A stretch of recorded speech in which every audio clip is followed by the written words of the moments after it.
Minesh Tanna, thank you so much for joining us on AI Trust Talks today, season two. It's absolutely a real honor and privilege to have you joining us here today.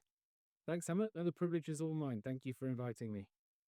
So, to kick us off today, we'd love to hear a bit about your experience and expertise. I know you've been working in the space for a while, so we'd love to hear kind of your background in the space.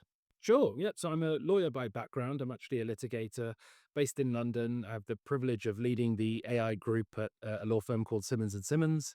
And as you say, I've been working on the intersection of AI and law and regulation for almost a decade now, if you can believe it. So before the Gen AI revolution, before it was very mainstream. So very much what I focus on today, advising organizations on the use of AI, including in a legal function.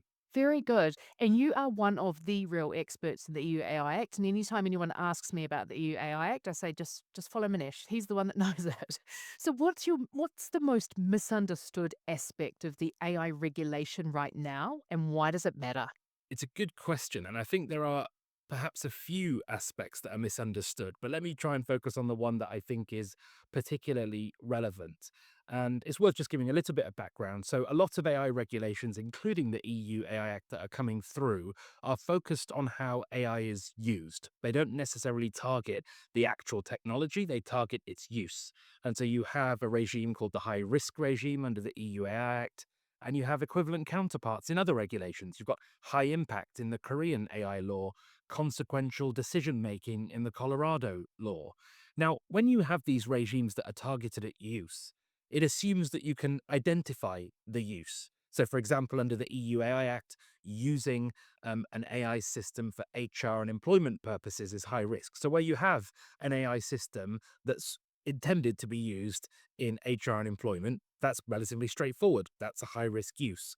I think the most misunderstood aspect of AI regulation is where you have, and I'll use the EU terminology, general purpose AI. So, AI systems, technologies that can be used for a variety of purposes, and they're very prevalent chatbots, general assistants like Copilot, and so on. And there, you're not looking at an AI system that's intended to be used for HR and employment, but of course, it can be used for HR and employment. And understanding how the regulation applies to these general purpose AI tools is not straightforward, and that requires a lot of use. And there's a danger in thinking, well, it's not an HR tool, therefore I'm okay. But actually, it's not as straightforward as that. This is a very valid point, and it comes up in a lot of conversations I have around what's the extensity of having to record and assess that particular use case. Whether a third party is using an AI tool to communicate with us or do activities on our behalf, at what point do we actually need to kind of bring it into our own governance and start to assess that? So, if you had to explain the AI regulatory landscape to a board in 60 seconds, what would you say? I'll do my best to keep it to 6 seconds. I think what I would say is you've got to look at AI regulation in a layered manner. So if you think about it, it could be a pyramid or a cuboid, but there are different layers. Now, at the top is what I would call AI regulations. That is regulations that are targeted at AI, the EU AI being a good example. But you have other layers of regulation which can still apply to AI, even though they're not AI regulations. So the middle layer, I would say, is general regulations like data privacy law, competition law, consumer protection law, for example, not designed to apply to AI, but of course can apply to AI. And then the final layer, and there is another layer, is sector and domain specific regulations, particularly relevant where you operate in a regulated sector. So, again, a whole new band of regulations that can apply to AI. So, when you think about AI regulation, don't just think about that top layer of AI specific laws. You've got to think about all of the layers. That's really key, and there is that real intersect between existing laws today and then AI on top of that. How do you balance out managing the two together? Good point. So you've advised clients on regulatory readiness across different sectors.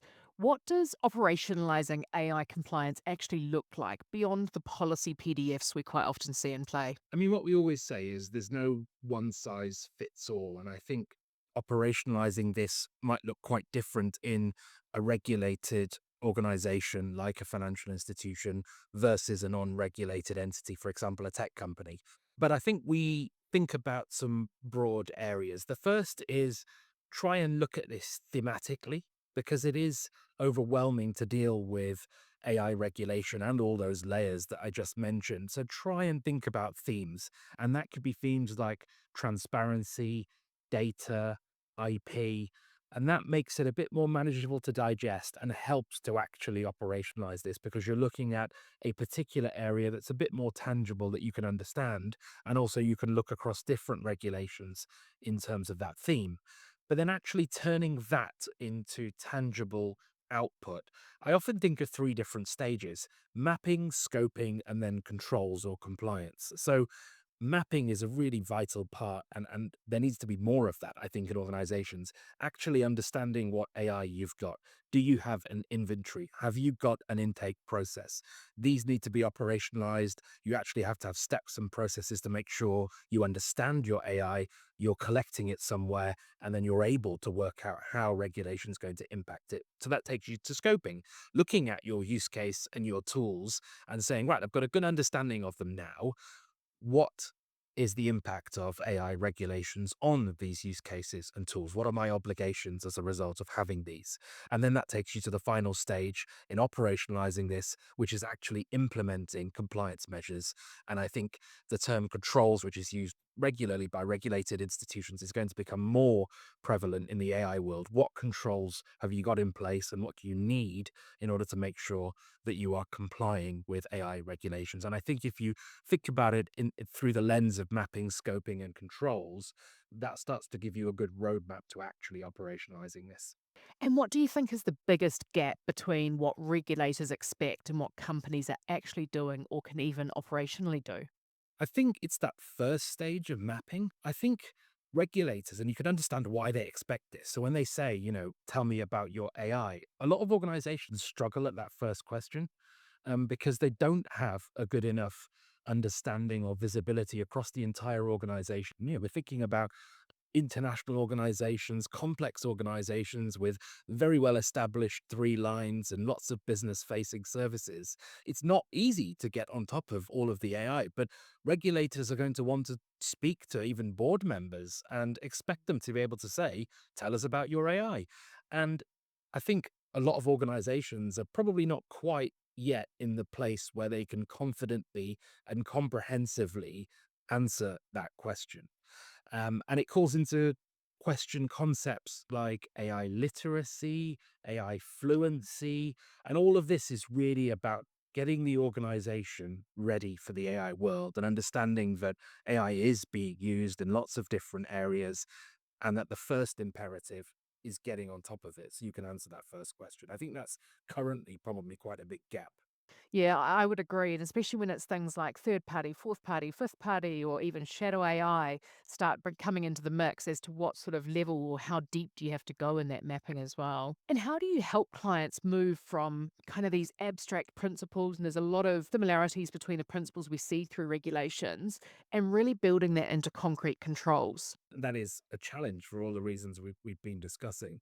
I mean, I think the first point is actually sort of accepting that it is a huge challenge, accepting that it's overwhelming. I mean, if you take an international company that operates in 50 plus jurisdictions, that has a plethora of AI tools, both homegrown, third party, then you've got the sort of vendor management side that you mentioned, probably some shadow AI, and then they're trying to be compliant in every jurisdiction they operate in. I mean, that is a monumental challenge to actually get there. Plus, if you want to actually go further and comply with responsible AI principles in that jurisdiction, regulator guidance, for example, I mean, doing that is pretty much impracticable, I think. So that's the first acknowledgement. So I think what we try and do is acknowledge that and then try and break it down, make it a bit more manageable, start small and let AI governance and compliance grow from there. And I think that's importantly bringing out points like having the right process in place, having the right functions allocated, having responsibilities, and building it out from there, but not trying to tackle the very difficult problem of dealing with compliance in 50 plus jurisdictions, recognizing that that's big, starting small and letting it grow, taking perhaps a more risk based approach and looking at where the more risky areas are and focusing on those, but growing and not trying to deal with that very difficult problem as the starting point. Yeah. And you've written and spoken extensively about responsible AI. Where do you think legal obligations end and ethical responsibilities begin? I think that's a really interesting question. And actually, the answer has changed a lot, I think, over the last few years. And I'll use ethical and responsible AI interchangeably. I appreciate there probably are some differences between those concepts. But for a while, I mean, if you think I've been looking in this area and working for about 10 years, for the first 5 or 6 years, there wasn't really any AI regulation at the top of that tripartite layering.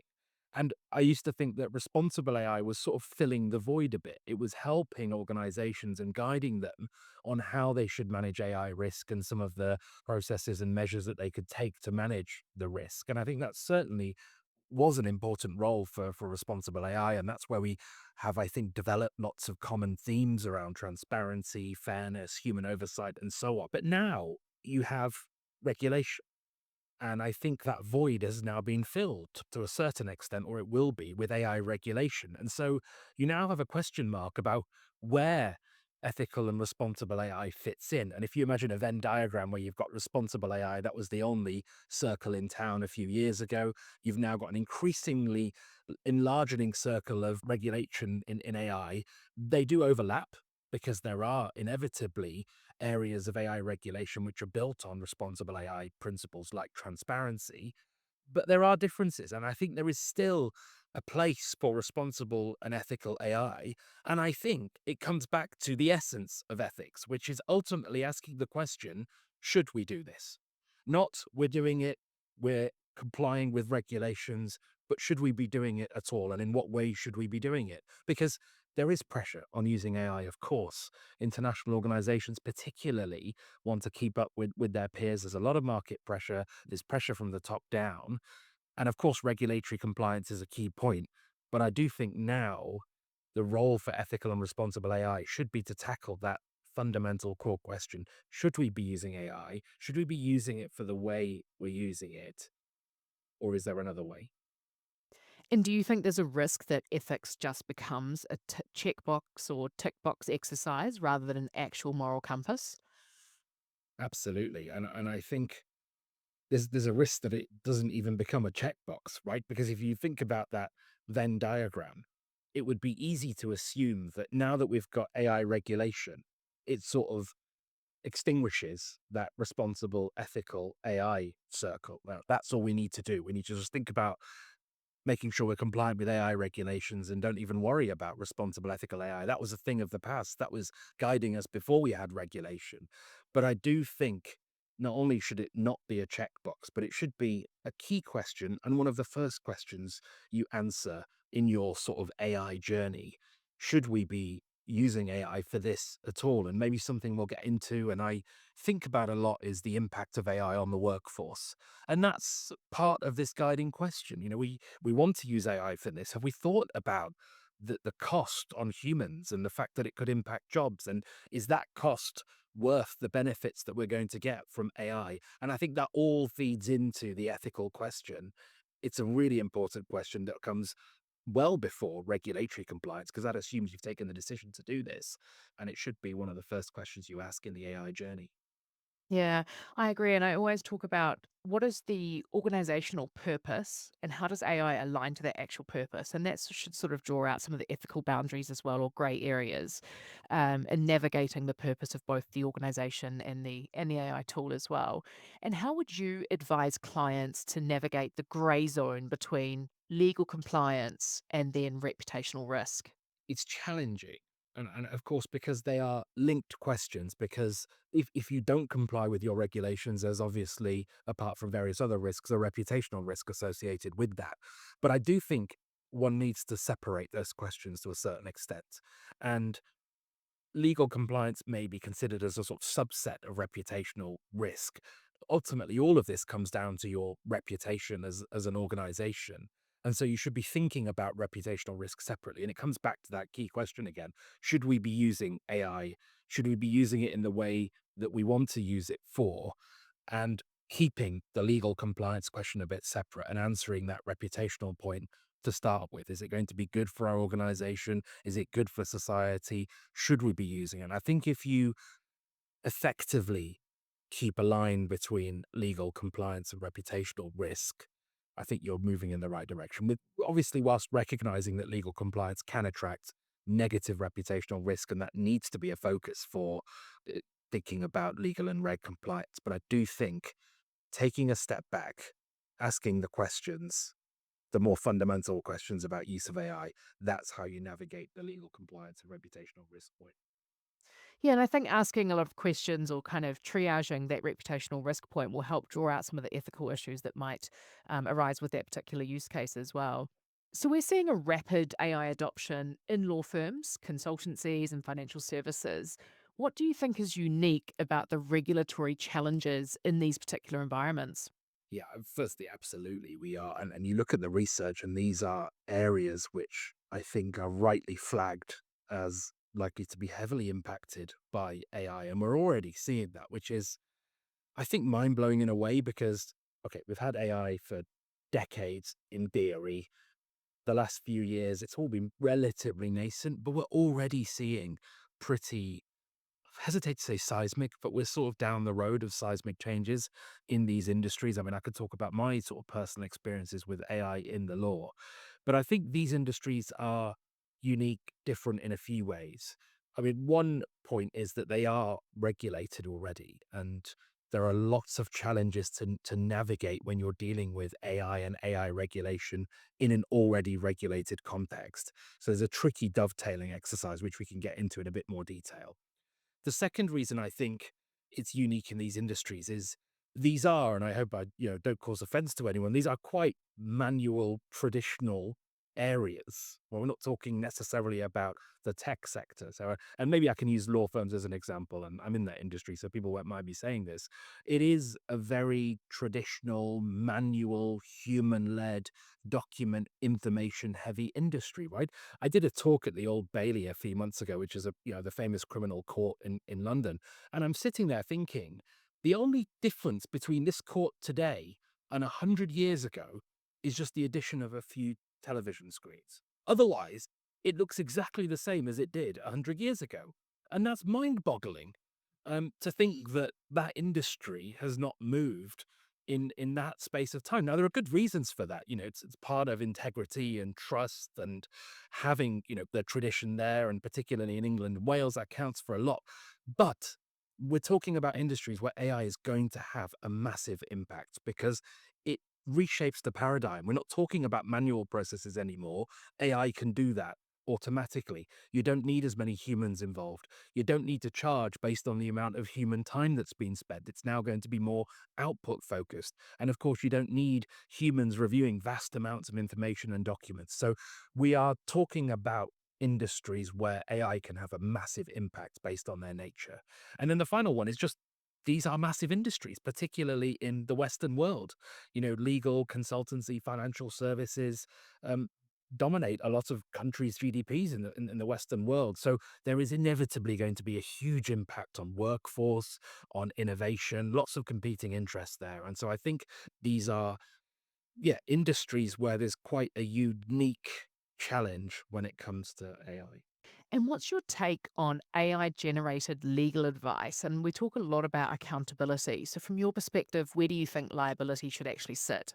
That's a very good question. And I may not be able to give a firm answer because we're still quite early, but I've got a few views on this. I mean, I was just reading today yet another example of a case where hallucinations make their way before a court. So, a legal document is submitted typically by a litigant in person, so they don't have the benefit of a professional firm. But we have seen cases where qualified lawyers have been submitting to the court documents containing fictitious cases.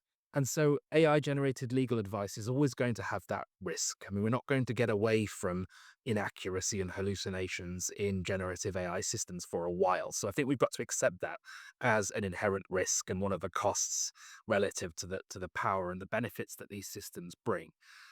It might be slightly controversial, but I do think that liability, at the moment at least, firmly sits with the user. So if you're using these tools, relying on them, I think that as a general proposition, it's on you to make sure that the output that you've got is fit for purpose, is accurate. If you've got any doubt, then, exercise caution, check it, don't use it. I think it's very early, and then we may never get to the position where we say, actually, responsibility sits with the developers of those systems. I was trying to think of an analogy, and it's probably entirely inappropriate, but if you were to receive something from an untrusted source, and I know it sounds slightly flippant, but if an animal, a monkey, gave you a banana and it turned out to be rotten, you wouldn't blame the monkey. I mean, you would say, well, it should have been on me to check that it was digestible and safe, Mm. because a monkey's not supposed to figure that out. Whereas if you got a dish prepared for you by a professional chef that turned out to be rotten, I think it's fair enough to call out the chef there.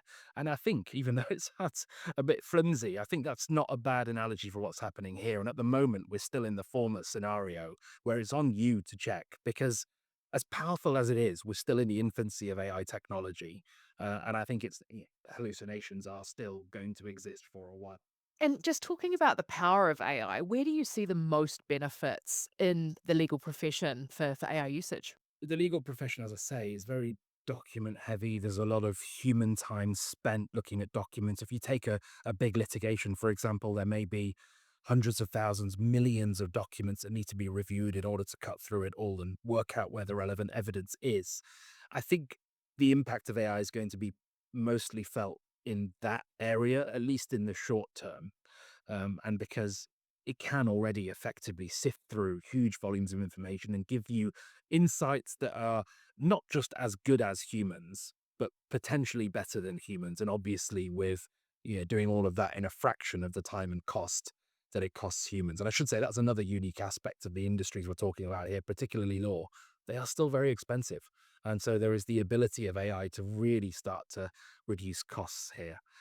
So I think AI will be very impactful in those document information heavy ones. But I still think it is going to have, in the medium term, an impact on less document heavy, less manual processes like contract drafting, negotiation. So, without doing too much of a plug, at Simmons, we've developed an NDA agent. So it can actually take over the process of drafting, reviewing, and negotiating an NDA with the other side, with minimal Wow. human oversight, because it knows what the humans want on at least on our side of the table from the NDA, and it can redline, it can send comments to the other side. So I think AI is going to be able to do that. And then just briefly, I think the bit that I guess excites me the most is we often talk about what is AI going to do, and how is it going to replace or augment tasks that we do as humans? I actually think the more interesting, exciting question is, what tasks is AI going to do that we don't even do as humans, and perhaps that we haven't even contemplated as humans? So, for example, is AI going to be making decisions in court? Is it going to be being a neutral arbiter in disputes? Is it going to basically avoid disputes in the future because it will cut through everything and work out who's to blame very quickly? Yeah. It's interesting times, I think, for the legal profession and a lot of industries as well. How do you see professional codes of conduct evolving to accommodate AI? It's a really good question, and I do quite a bit of work in the legal sector on this. I think the first point to say is they will need to evolve to accommodate AI. They are still built to reflect the way that the industries currently operate. I think they're going to have to sit alongside regulation. And so we're going to get to a stage where the use of AI in a professional services firm will have a regulatory angle because, for example, the EU AI Act applies to that use of AI. But the codes of conduct, I think, are more focused on the people using the AI. And they're going to have to, I think, be quite specific about the expectations from regulators about how humans in those professions should be using AI and shouldn't be using AI. I think they've got an important role to play as well because they tend to be industry or domain specific. So they can actually get to the heart of what are the issues when a lawyer uses AI as opposed to an accountant or someone else in a professional service. So I think they've got a really important role to play in that. They are taking time, I think, to evolve because it is tricky. It's not easy to understand and determine how lawyers should and shouldn't be using AI. I mean, a client would say it's probably fine for me to be using Google search, which of course has AI features in it, to be checking points, getting information, understanding a concept. But they might think differently about me using AI to draft a contract. And we still don't have settled positions on what's okay and what's not okay. And so codes of conduct are taking a while, I think, to work out where all those positions are within particular industries. I think that's really relevant just in disclosure of using generative AI to help with emails. I saw a really funny post on LinkedIn yesterday where they'd kind of saying, I use spell check for this post. And it's like, we don't declare if we use spell check, but if we do, we have to declare if we use ChatGPT to help us with our grammar or flow or something like that.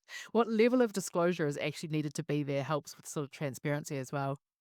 Yeah, absolutely. And that's becoming quite a crucial question in a legal context.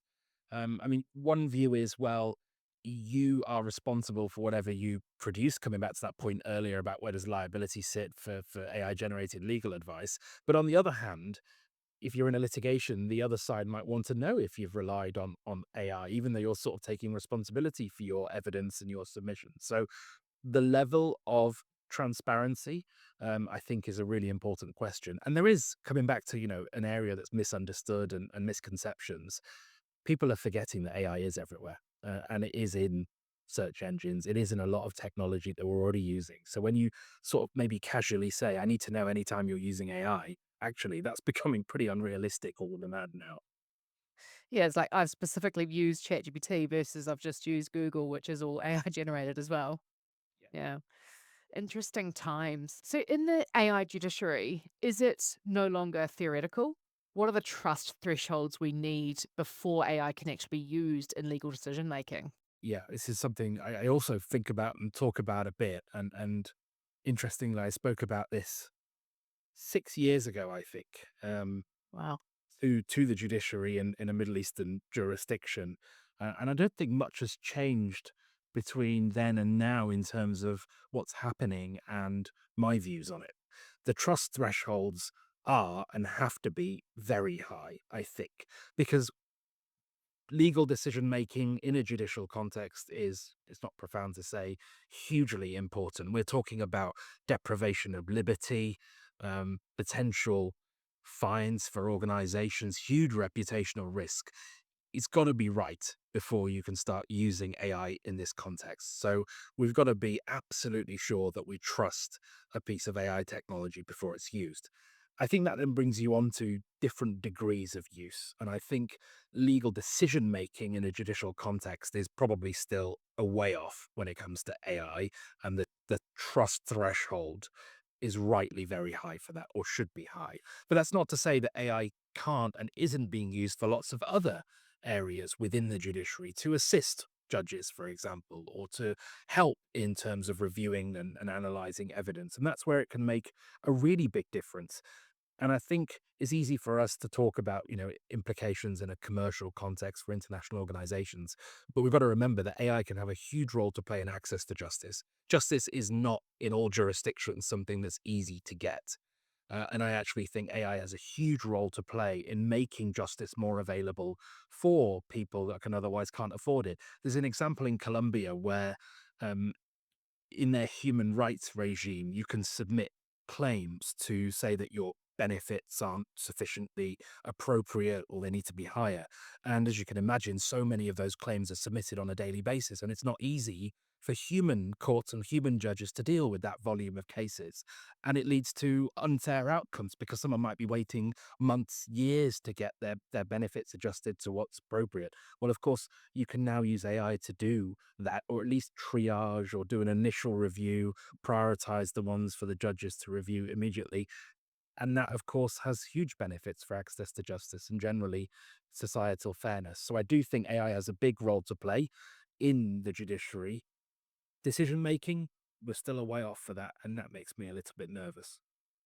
I was actually going to ask you a bit more about this and deep dive into it. There's obviously a lot of human bias involved in various different decision making and things like that. Do you think AI in the legal world could help remove some of that human bias when, I don't know, you sort of in a court case or making decisions about people and their future? Yeah, I do. And here is where I'm very pro AI. I mean, I grew up in an environment where I used to get stopped by police quite regularly. And I think it's purely because of the color of my skin, and it was the type of area and the profile that they had of suspected criminals. And, if you'd asked me then, and that's then, 20 odd years ago, would you prefer a computer to be deciding whether or not to stop you? I'd have probably said yes then. I absolutely say that now. It's easy to say, isn't it, that AI systems are biased and they reflect the biases of their creators and the human biases that go into it. And therefore, we should be wary about AI. But we should also ask, well, what does that tell us about humans? Right. And it's very easy to say, well, if there's any bias in an AI system, we need to be really careful about that and potentially avoid using it and put guardrails in place. I mean, I agree with all of that. But let's not forget that as humans, we are incredibly biased. I mean, there's so many subconscious biases. There's some sort of statistic, isn't there, about judging people within the first few seconds of meeting them before they might even open their mouth. So I do think the fact that humans are biased is a factor to consider when we're thinking about if and how to use AI. Let's not forget that even if an AI system does present some bias, that doesn't mean it's fatal and shouldn't be used because the counterfactual is a human. And we do a lot of work advising organizations in the HR and recruitment space. And of course, that is where there is a lot of sensitivity with bias and potential discrimination. Of course, I'm not seeking to undermine that in any way. And so there is rightly some reluctance potentially to use AI tools for that. But again, there must be so much human bias already occurring in that space, and we shouldn't forget that. Yeah. It's an interesting place and space to be in. Can AI ever be a neutral mediator, or does it simply reflect the biases of the designers, do you think? So I don't see those as mutually exclusive. I think the answer to those both is yes. So does it simply reflect the biases of its designers? Well, yes, that's inherent in the way that AI systems are developed. Does that mean it can't be a neutral arbiter? No, of course it still can, because actually we entrust humans to be neutral arbiters, right? We appoint judges. If you go to a mediation to try and settle a case, you appoint a so-called neutral mediator, and we trust humans to do that, even though, as we've just discussed, humans are loaded with biases. And so if we're entrusting humans to do that, I absolutely think in due course that AI can be used to do that as well. Now, obviously, there are other issues apart from bias. We need to be confident and have the trust that the AI system is accurate, that it's fair. But just because it might have been built on data and a process that reflects the biases of humans doesn't mean that it can't occupy that role, because for the simple reason that we entrust humans to occupy that role. So you can tell I feel quite passionate about this point. Yeah. And it's partly because I'm slightly cynical about us as humans, and it's very easy for us to stand in our ivory towers and say, "Oh, the computer's flawed; it displays bias." But we mustn't forget that we are far from perfect as humans. I agree. There's a reason why AI is there today is for the the data that humans created in the first place. Do you think that what's your view, and we've talked about this before, what's your view on AI tools used by lawyers? Are they really augmenting judgment or are they outsourcing it? So my worry is that AI tools are used to outsource the process or the service that lawyers should be otherwise providing. Um, and I think you can understand why it happens, right? You get a question, you feed it into an LLM, you get a very convincing answer with support, and it's easy to say, well, look, that's better than anything I could produce, therefore I'll just rely on that. Now, AI technologies are becoming incredibly powerful, and I think the more they become powerful, the more that sort of approach is going to be potentially understandable, maybe even justified one day. But I think at the moment, we must see the tools as augmenting what we are capable of doing and what we do. And they're very good at doing that. And if you use them in the right way, then they are a very powerful tool. But I do worry that merely outsourcing and relying too much on AI tools, which is, I think, happening, um, isn't going to be conducive to what we've seen the hallucinations issue in court. It's not conducive to actually effective legal services. So I think it's more about what they should be used for, and augmenting, I think, is the key word here. Yeah. And how do you foresee the evolution of litigation in the age of AI? Well, we've already seen early legal disputes involving AI systems that we've talked about. Where do you believe legal practitioners and law firms must upskill, only in the terms of fluency, but also adapting legal frameworks to addressing emerging risks and responsibilities as well? Yeah, so I see sort of two angles here. I mean, lawyers obviously advise organizations, and I think lawyers are going to have to quickly appreciate that what they're advising on, whether that's, a financial transaction or a construction dispute, is very much going to be impacted by AI. And what I mean by that is the subject matter is now going to be impacted by AI because that financial transaction may have been impacted by AI. The construction, the building may have been designed with some assistance from AI. And so when you're looking at the subject matter on which you're advising, you've got to remember now that AI may have quite a major part in that. And so you, as the lawyer, have got to upskill on how the technology operates and how it impacts the subject matter of what you're advising on. But then I think separately, it's then we're also going to be impacted by the use of AI, as we've been discussing. So we're going to be using AI tools now to be delivering those services. And so I think that just reinforces the need to upskill on AI. So at Simmons, we've talked about AI literacy. We have mandatory AI literacy training now for everyone in the business. We're now talking about AI fluency. So just moving beyond just having a basic understanding of AI and becoming really confident with using it and understanding its powers and also its limitations. So I think that's going to be a huge area. And then specifically in litigation, again, there's those two angles. So there are going to be more disputes where AI is the subject matter of the disputes. You're litigating a thorny AI law issue, for example. But then the other angle is, of course, the use of AI in the litigation process. And we've obviously discussed a bit about how AI is going to be used in the judiciary. And I think, short, medium term, we're only going to see an increase in the use of AI in litigation. And I think that sort of more longer term, perhaps slightly fanciful prospect, but which may arise at some point, is AI really cutting through a lot, maybe even reducing a lot of litigation. I think in the short term it'll increase it, but in the long term, maybe it's going to be powerful enough to say very early on, there's no dispute here. You need to do X and Y to mitigate it, or if there is a genuine dispute, here's what the answer is likely to be. So you need to find a solution, bearing in mind how AI has viewed it. And I want to explore the really valid point you just made around literacy versus fluency. And it's something that I've talked a lot about as well. We saw AI literacy requirements in the EU AI Act as well. What does moving from literacy to fluency really look like? I mean, on the EU Act, you may have seen in the recent omnibus proposal, which I think took everyone by a bit by surprise, is a proposed watering down of that obligation. So in the EU Act, and it perhaps was a surprise because of, I think, how advanced it was in terms of what it required, because AI literacy is a relatively new concept. Um, it put an obligation on effectively everyone to ensure that their staff are AI literate. And organizations have been responding to that. And I think they've been seeing the inherent benefits that that brings of making sure that everyone has a base level of understanding about AI.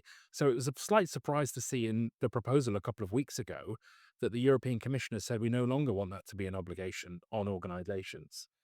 So let's see what happens with that. But if I was a betting person, I'd say that literacy obligation is now going to be removed, which I think is slightly surprising. Now, one rationale might be that organizations are doing this anyway and they don't need a legal obligation. I don't think that's the best argument, but that may be part of the rationale. So we're seeing this, I think, trend of implementing literacy. Now, as you rightly say, there's now a move, both kind of semantically labeling, but also in practice towards this concept of AI fluency. And I think that comes from increased use of AI. So, whereas literacy is about understanding this thing that is appearing in society and understanding how it works and its limitations, fluency is about now moving into using AI and how you understand how you're using AI, whether that's as simple as understanding what prompting is and how to do that, or it's, more about the risks and limitations and how you, when you're using AI, can guard against some of the issues that AI creates. So it's a lot more, I think, intense. It's a lot more real when we talk about AI fluency, but it's more geared around the fact that we are all now increasingly using AI tools in everyday life. I agree, and just that point around you just made about it's real. It's in everybody's lives now. We really need to kind of up our game and understanding the benefits that it can bring to us as well as the risks and issues that may arise. And just on literacy, I have a personal view that regulations like GDPR really elevated the general public's knowledge about data privacy, as an example, and the cautions we need to have when putting our data in kind of open source platforms. Do you think the EU AI Act is going to have that level of literacy or awareness across the general public? I mean, those of us that are in this space, we know the risks and we're talking about them and ways to mitigate them. But do you think the general public that are kind of using the chat GPTs of this world day in, day out, do you think they really understand the risks, or is there more work to do in the literacy space? I think there's more work to be done. I mean, I think you're right about GDPR and its general impact on society. And there aren't many people who don't know what GDPR is, particularly in the EU, right? And they probably have even if only a basic understanding, an understanding of kind of their data rights to a limited extent, perhaps. Now, the EU AI Act, I think, is similar in terms of its likely impact on society as the GDPR, because it is going to be a flagship regulation about a particular subject matter. We talk about the Brussels effect. The AI Act is extraterritorial, so it's going to be this big thing, and you're not going to be able to, I think, talk about AI without talking about the EU AI Act in the same way the data privacy, data, and GDPR go in the same sentence together. I'm not sure if it'll have the same level of impact across all of society as the GDPR, because it doesn't impact consumers as much as the GDPR does. It doesn't create a series of rights on behalf of consumers. There are a few, but not in the same kind of wholesale way as the GDPR. So I'm not sure it will have quite the same impact on literacy. But I think there are all sorts of other angles that are coming through that will drive an increase in awareness of AI literacy. And I think first and foremost is we just interact increasingly with AI tools on a daily basis. The number of people that now use chatbots for lots of different purposes, I think, creates an inherent awareness of, I need to understand what's going on here.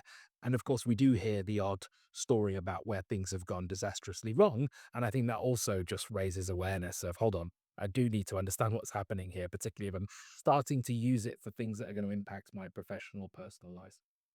Yeah. So, Manesh, we have a signature closing question on season two. What's the one belief about AI and trust that you hold, even if it's unpopular?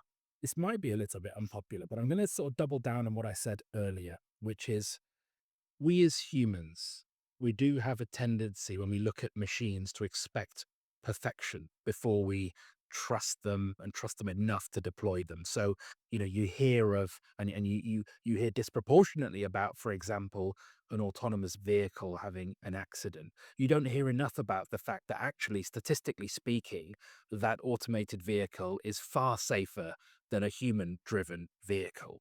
So I think my belief is that we don't need to have 100% trust in order to embrace AI. We have to accept that there are going to be some inherent weaknesses and flaws, hallucinations being one, and we shouldn't let that affect the level of trust and our decision to use and deploy AI tools. Because, and again, coming back to the point that I was getting a bit passionate about earlier, which is we are not perfect as humans. And if machines are going to improve us, even if they're not perfect, surely that's good enough. Yeah, that is fantastic. Manesh, it's been so fantastic to chat with you today. Thank you very much for sharing your insights and expertise to the AI Trust Talks audience. We hope you enjoyed this episode of AI Trust Talks. If you found it valuable, don't forget to like, subscribe, and share with anyone who might be interested. Join the conversation with us on Instagram at AI underscore trust underscore talks and follow along on Spotify, Amazon, YouTube. Your engagement helps us to keep these important discussions alive. From all of us here at AI Trust Talks, Thank you for being part of this journey. Until next time, keep building trust where it matters the most.